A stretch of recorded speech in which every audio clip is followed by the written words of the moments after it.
한 주간을 보내고 있는 중에 수요일을 우리가 함께 맞았는데요.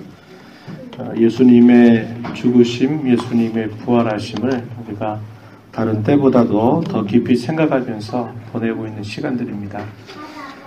주님께서 이 땅에 오셔서 사셨던 삶은 자신을 위해서 사신 때가 한 번도 없으실 만큼 그분이 이 땅에 오셔서 탄생하실 때부터 약 33년이라고 하는 그러한 세월을 사시는 동안 자신을 위하여 사신 게 아니고 이 땅에서 바로 저와 여러분들을 건지시기 위해서 자기의 백성들을 영원한 죽음의 형벌과 파멸로부터 건져주시기 위해서 그렇게 사셨던 주님을 우리가 깊이 생각하면서 저와 여러분에게 베풀어 주신 그 구원의 귀한 사랑과 은혜를 기억하고 우리가 남은 생애 가운데서 어떻게 우리의 삶을 주 앞에 드리며 살 것인가 또 생각할 수 있는 좋은 시간들이 되기를 바랍니다.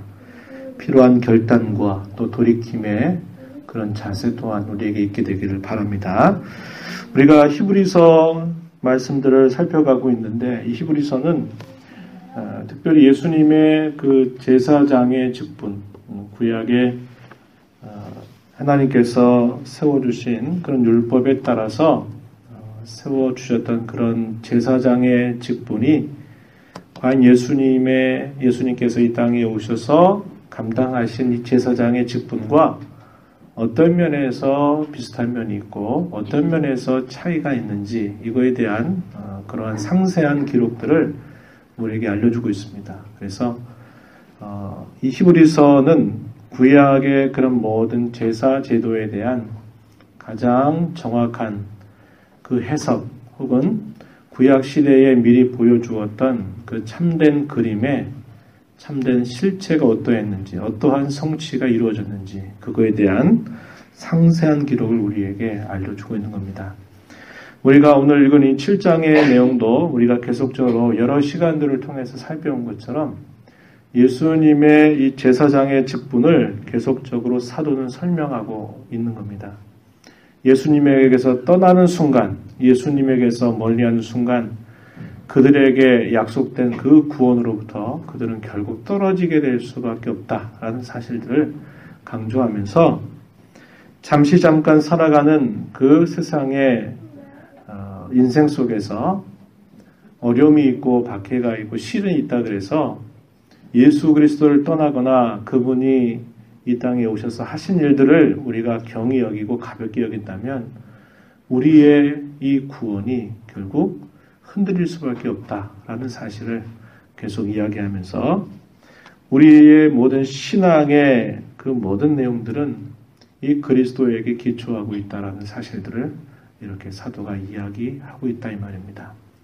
저와 여러분이 살고 있는 이 시대는 역시 동일한 하늘 아래 살고 있어도 북한에 태어나서 지하교회에서 신앙생활을 하고 있는 것이라든지 아니면 중국의 지하교회나 혹은 삼자교회에 속해서 밖에 가운데서 신앙생활을 하는 사람이나 그런 일이라든지 아니면 이슬람권에 이렇게 예수 그리스도를 믿고 목숨 걸고 신앙을 가지는 그런 경우는 아닙니다. 우리는 평안한 때를 보내고 있고 하나님께서 주신 그 은혜의 그러한 곳을 우리가 살고 있지만 역시 그리스도를 향한 동일한 신앙의 고백은 밖에 가운데 있는 성도들이나 또 오늘 우리와 같이 이렇게 평안한 그런 때를 평안한 곳을 살고 있는 그런 것과 역시 다르지 않다라는 것을 우리는 꼭 기억해야 된다는 말이죠. 오늘 우리가 읽은 이 내용을 이해하는 건 그렇게 어렵지 않으리라 여겨집니다. 오늘 본문의 내용은 거듭 이야기하지만 구약의 아론의 계열을 따라서 세움받은 제사장과 다르게 예수님께서는 멜기세덱의 그런 반차를 따르는 제사장으로 이 땅에 오셨다. 이렇게 이야기하고 있으면서 예수님의 이 제사장 직분이 대단히 독특하고 이 예수님의 제사장 직분은 영원하다라는 사실을 거듭 강조하고 있습니다.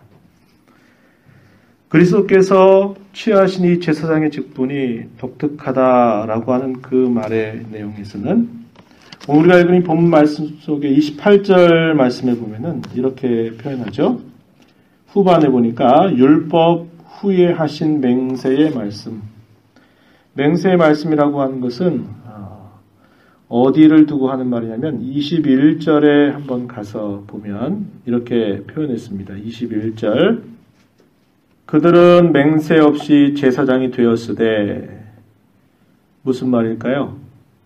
아론의 반차를 따르는 제사장을 말하는 겁니다. 맹세 없이 임직을 통해서 제사장이 되었죠. 그러나 계속해서 보세요. 21절. 오직 예수는 자기에게 말씀하신 이로 말미암아. 자기에게 말씀하신 이는 누굴까요? 성부 하나님입니다. 자기에게 말씀하신 이로 말미암아 맹세로 제사장이 되셨다. 시편 110편 4절 말씀입니다. 다윗이 예언적으로 노래했던 그 시편의 기록 속에 주께서 맹세하시고 뉘우치지 아니하시니 내가 영원히 제사장이라 하셨도다. 이 말씀을 표현하죠.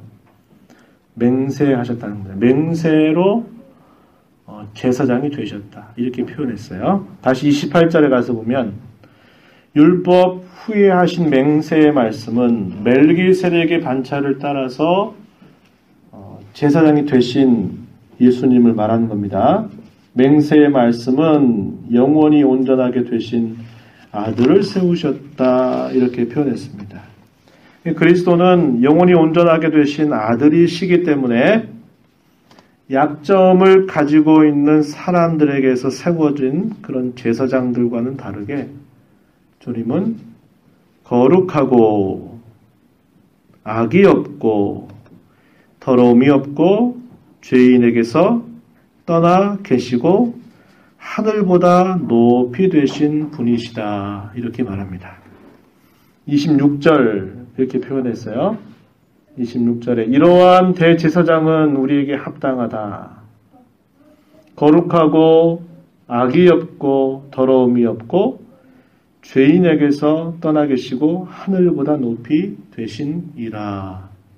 이러한 제사장이 우리에게 합당하다라는 말은 이러한 제사장이야말로 우리를 온전하게 구원하시기에 충분하다.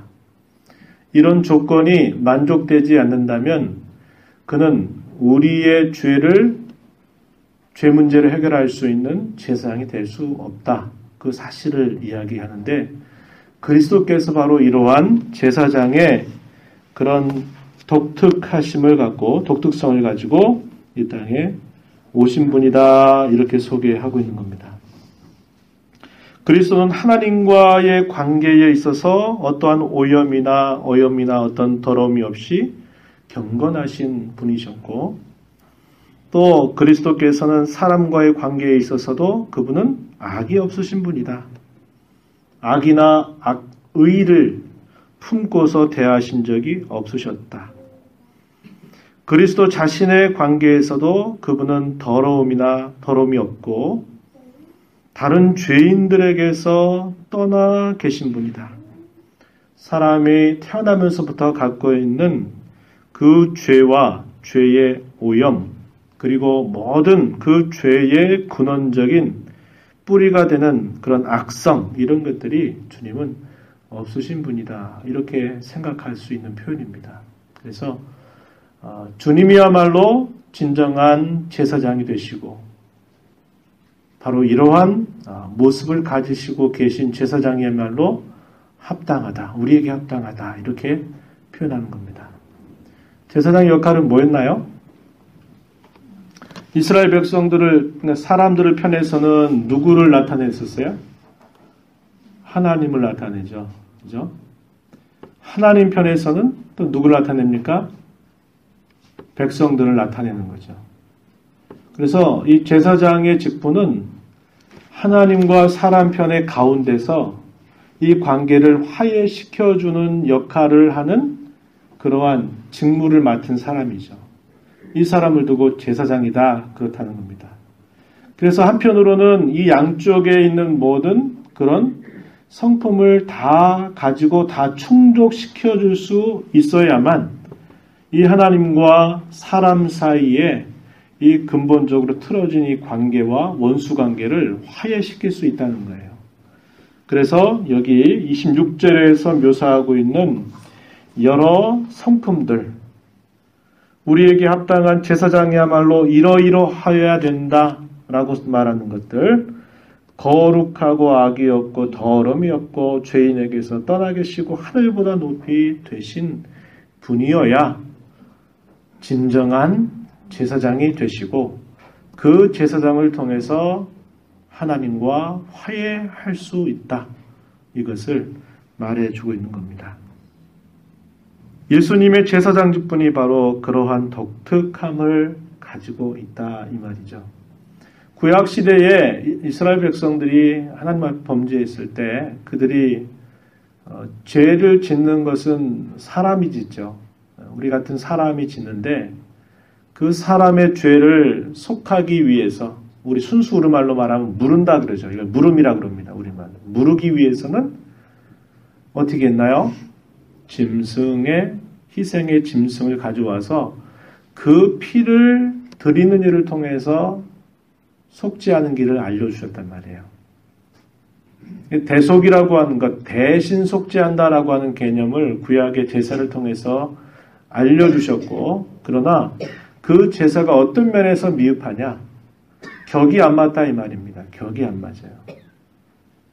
사람이 사람 사이에 예를 들어서 어떤 관계에서 그 관계에서 뭔가 잘못돼서 문제가 생겼는데 그 사람 사이의 관계에 예를 들어서 사람만도 못한 다른 어떤 것들이 그 관계를 위해서 무엇인가 할 수 있다는 것은 격이 안 맞는 얘기죠. 왜냐하면 적어도 그 어떤 본질에 맞아야 되는 거죠. 사람이 하나님 앞에 범죄했다 그랬을 때 짐승을 가지고 드린 것이 사람보다도 못한 그런 짐승의 피가 그 사람의 죄를 용서한다는 것은 격이 안 맞다 이 말입니다. 그러면 다른 사람이 다른 사람의 죄값을 담당해 줄 수 있나요? 라고 말할 때 우리가 여러 번 그 구절을 살폈죠. 자기의 죄조차도 스스로 감당할 수 없는데 어떻게 다른 사람의 죄를 짊어져 줄 수 있겠냐는 거예요. 우리는 마치 죄 짓는 것에 대해서 빚을 진 것으로 성경이 비유적으로 표현한다 그랬어요.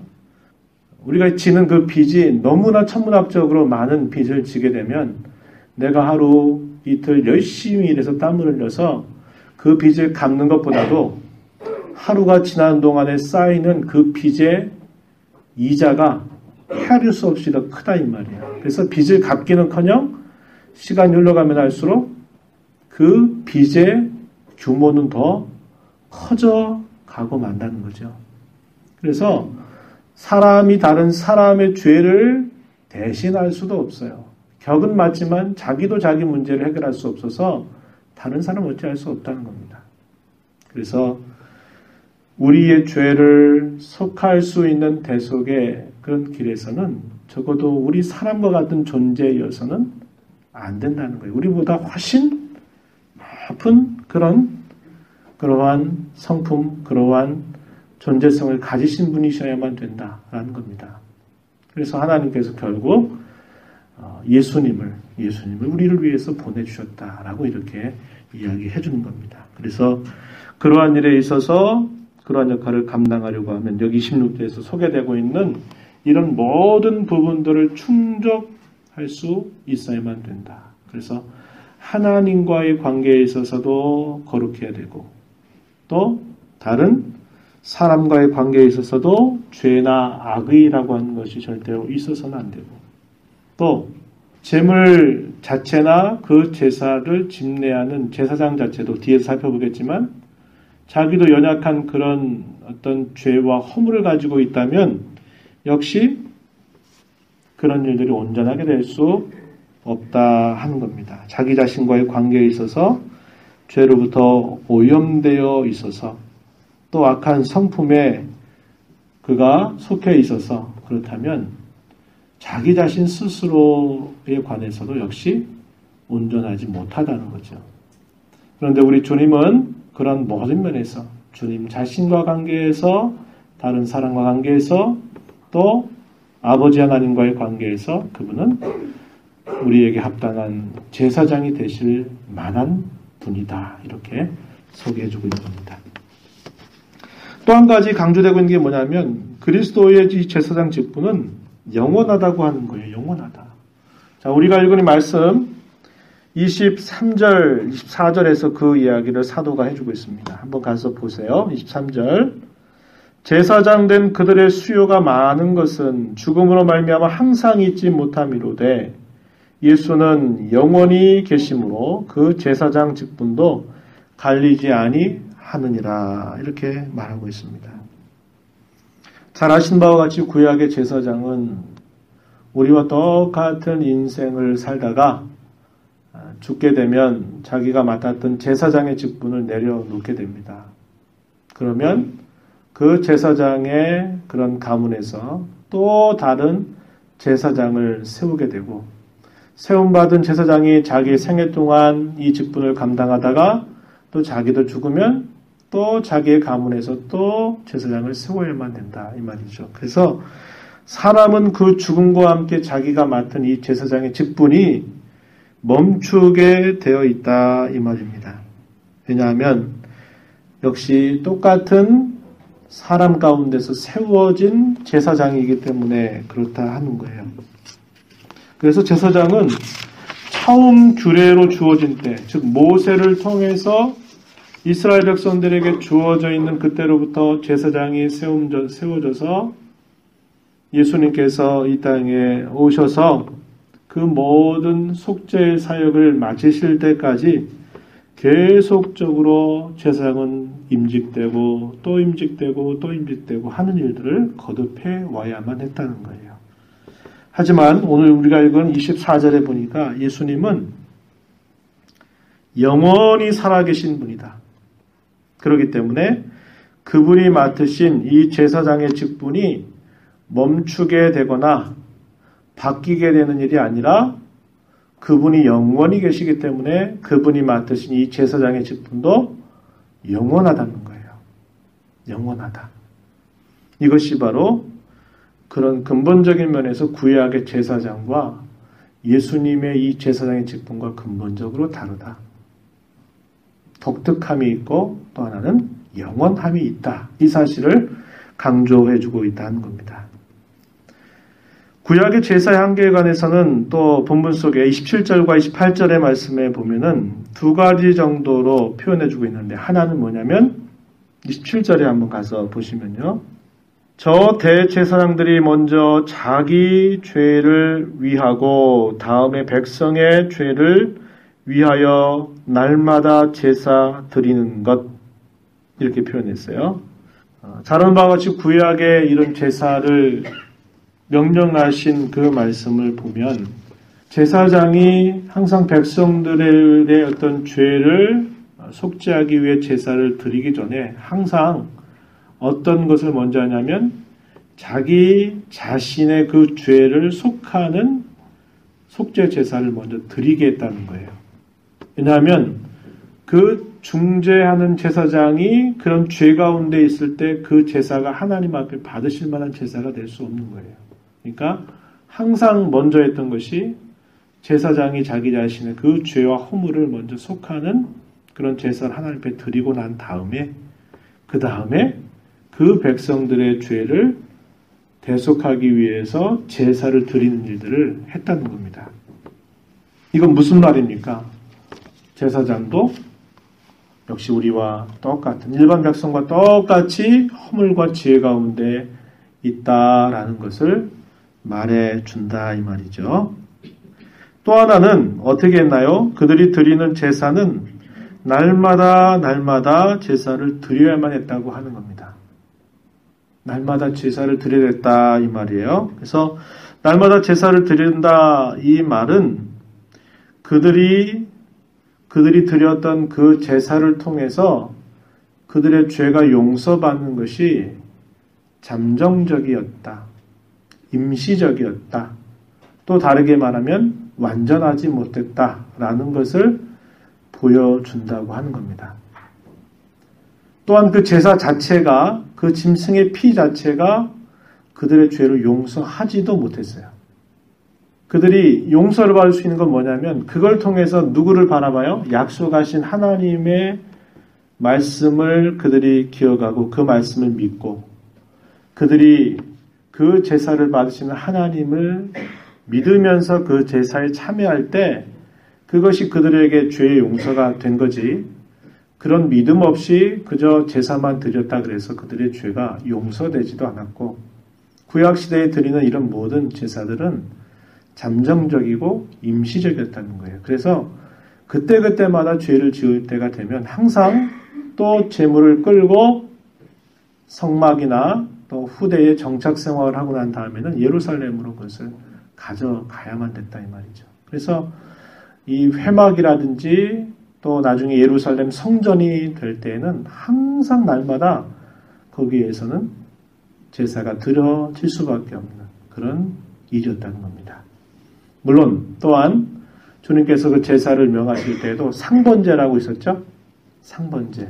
아침과 저녁에 늘상 드리는 그런 제사를 드리라고 명령하신 바가 또 있었다는 겁니다. 그래서 이 말을 다른 데로 이렇게 바꿔보면 그 제사가 완전하지 못했다. 그것을 보여준다는 거예요. 그러니까 제사장 자신도 죄인이라서 여전히 그도 흠이 있는 사람이고 드리는 제사 자체도 온전하지 못하니까 날마다 그 제사를 반복해야만 됐다는 거예요. 이것은 결국 구약의 제사 제도가 갖고 있는 근본적인 한계라고 하는 거고, 구약 제사의 의도는 뭐냐? 장차 이루게 될 그 완전한 속죄의 제사를 기대하게 하고 바라보게 하고 소망하게 하면서 메시아께서 오실 때를 바라보도록 하는 그런 역할이 있었다는 거예요. 그래서 결국 이것은 몽학선생, 초등교사와 같은 역할들을 했다는 겁니다.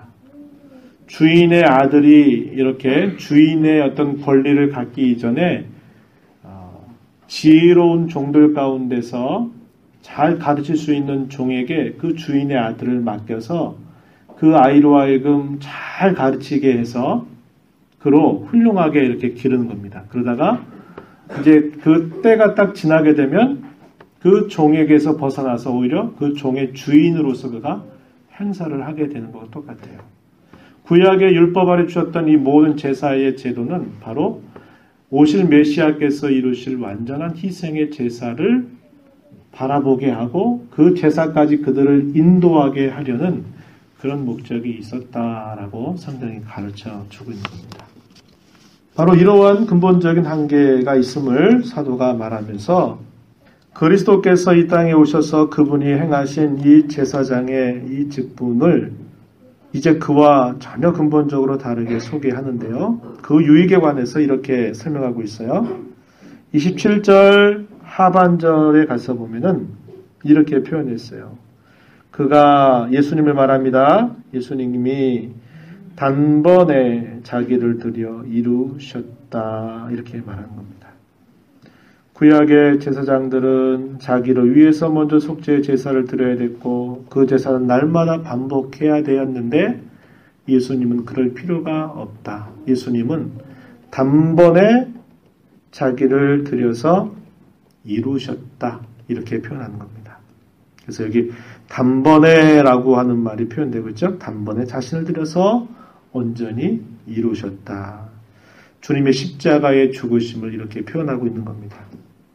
이것은 구약의 희생제사와 근본적으로 구별되는 것이죠. 히브리서 1장 2절에서 그리스도께서 죄를 정결하게 하신 일을 하셨다라고 하는 표현을 우리가 이쪽에 읽었고요. 2장 17절에 보면 백성의 죄를 구속하신 일에 관한 표현들을 읽었는데 바로 예수님께서 단번에 자신을 드리심으로 죄를 정결하게 하시는 일 혹은 백성의 죄를 구속하신 일을 완결지셨다, 완성하셨다, 성취하셨다라는 사실을 표현하고 있는 겁니다. 그래서 예수님의 제사, 예수님의 십자가의 죽으심을 표현할 때 가장 그 본질을 나타낼 때 히브리서가 이 표현을 거듭 사용하고 있다는 거예요.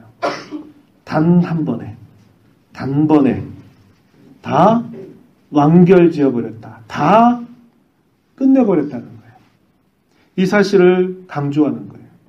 예수님의 십자가의 죽으심이 또다시 있을 필요가 없다는 거예요. 한 번에 그 모든 죄 값을 온전하게 해결해 버리셨다라는 사실을 강조하고 있다고 하는 겁니다. 왜요?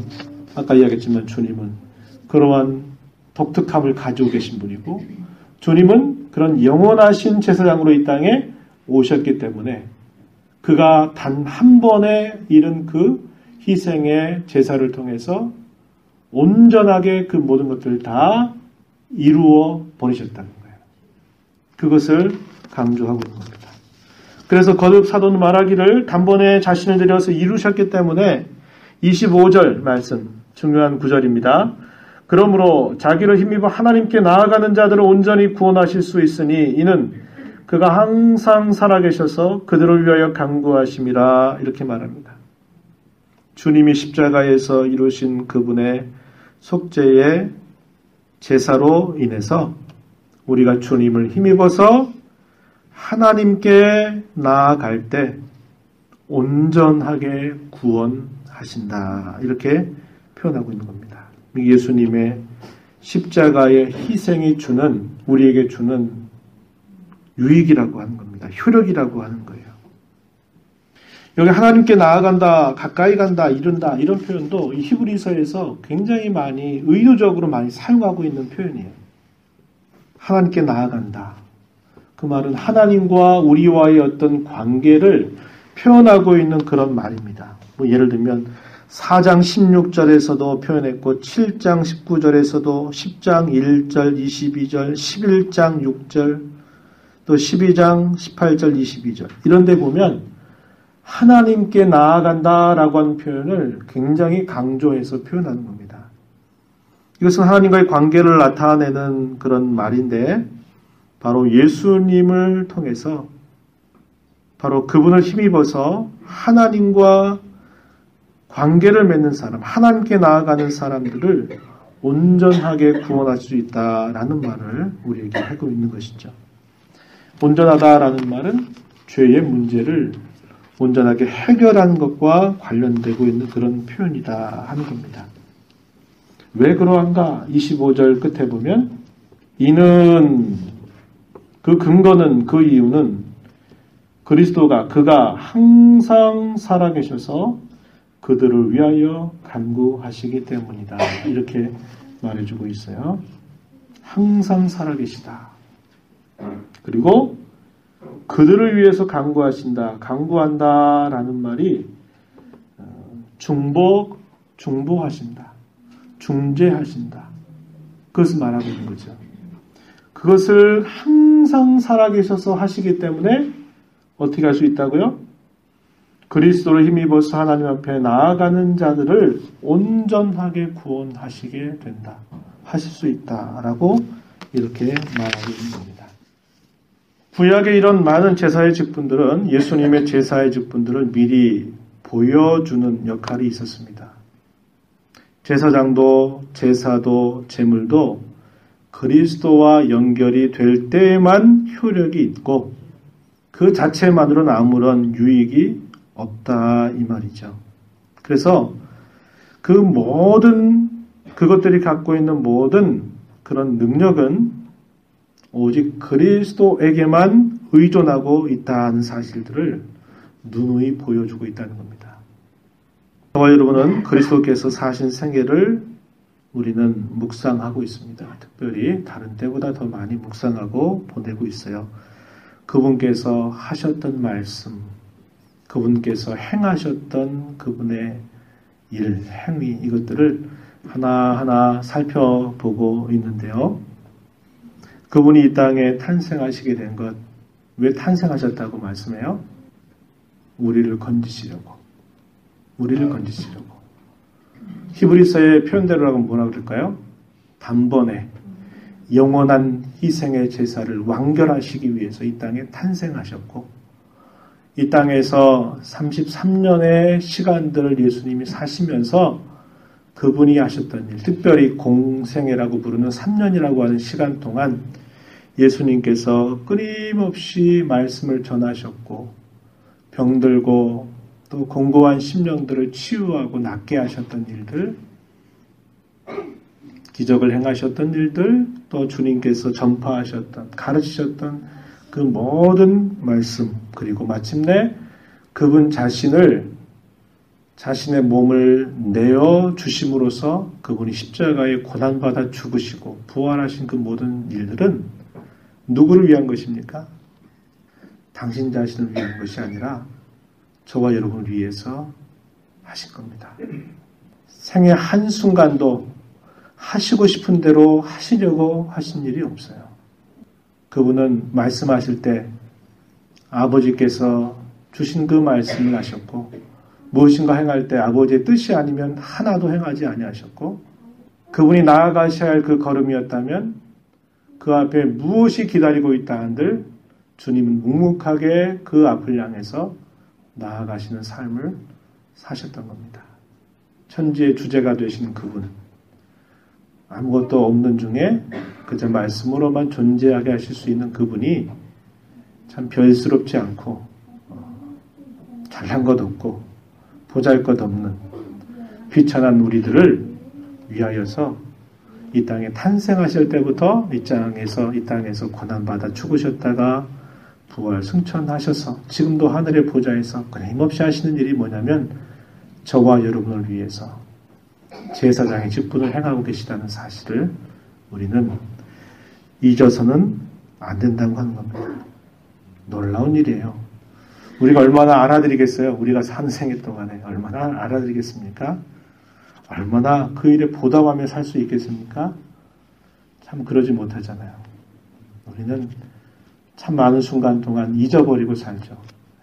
도움 필요할 때는 주님의 도움을 구하고 의지하지만 우리의 삶에 염려가 없고 근심이 없을 때는 다 잊고 삽니다. 잊고 살아요. 그분이 뭘 기대하시는지, 뭘 원하시는지를 얼마나 많은 순간 망각하고 잊어버리고 삽니까?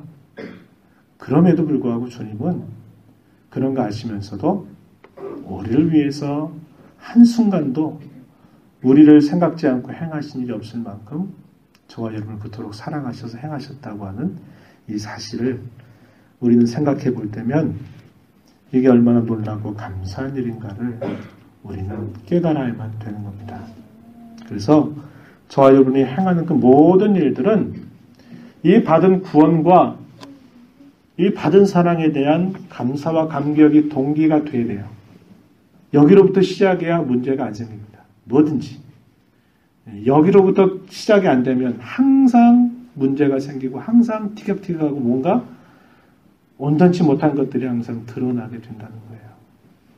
놀라운 구원의 역사를 우리 안에서 이루신 그 주님의 귀한 사랑, 그리고 지금도 우리 바깥에서 이루어 가시는 주님의 귀한 사랑을 저와 여러분을 생각하면서 저와 여러분을 왕같은 제사장으로 삼아 주신 것을 기억하면서 주님, 저를 통해서 이제 또 다른 이런 구원의 이야기들을 펼쳐가 주십시오.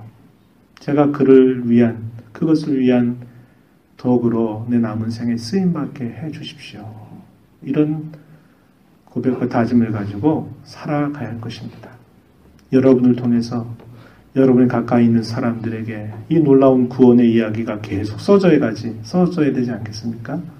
믿지 않는 우리의 가족들과 일가 친지들, 특별히 우리에게 귀하게 책임으로 맡겨주신 우리의 자녀들에게 구원의 이야기가 계속 펼쳐져야 되지 않겠어요? 우리의 이웃에 있는 사람들에게 이 구원의 이야기가 저와 여러분을 통해서 이 구원의 이야기가 계속 펼쳐져야 되지 않겠습니까? 그러기 위해서 주님이 저희들을 같은 교회로 부르셨고 또 함께 또 섬기고 봉사하게 하신 그 주님의 기대를 알고 우리가 이 땅에 사는 동안 우리 안에서 이 구원의 놀라운 은혜를 펼쳐주신 주님의 은혜에 감사하고 우리의 생애 가운데 그거 잊지 말라고 끊임없이 우리의 삶 속에서 건져주시는 손길을 펼쳐주신다 그랬어요. 우리의 삶의 굴곡을 통해서 하나님 나를 사랑하신다는 거, 나를 구원하신다고 하는 게 이것이로구나. 그걸 우리의 삶 속에서 죽을 때까지 경험하게 하시는 거예요. 거기에 멈추지 않고 저와 여러분을 통해서 이 구원의 이야기가 내 주변에 있는 사람들에게 또 구원의 이야기가 펼쳐져 가게 되기를 소망하면서 그러한 삶을 살기로 다짐하는 그리고 애쓰는 우리 모두가 되기를 진심으로 바랍니다. 하나님 아버지 감사드립니다. 주님께서 이 땅에 오셔서 주님이 고난받는 종으로 이 땅에 오신다고 하는 사실 이미 예언하셨고 예언하셨던 대로 주님이 이 땅에 오셔서 모든 영광과 또 모든 존귀함을 다 내려놓으신 채 이 땅에서 참으로 비천한 흠모할 만한 것이 없는 그러한 모습으로 이 땅에 오셔서 고난받으셨고 조롱받으셨고 채찍에 맞으셨고 또한 죽음을 당하시는 일까지 주님이 다 감당해 주셨습니다.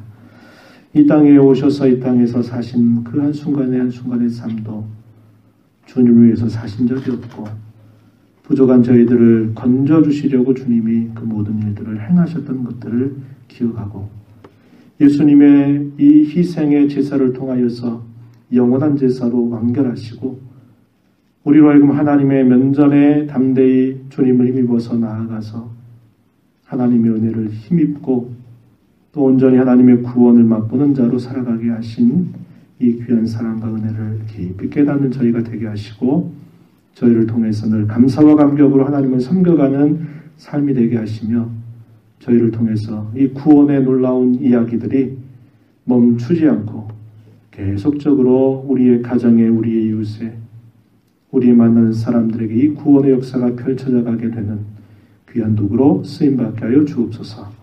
예수님 이름으로 기도하옵나이다. 아멘.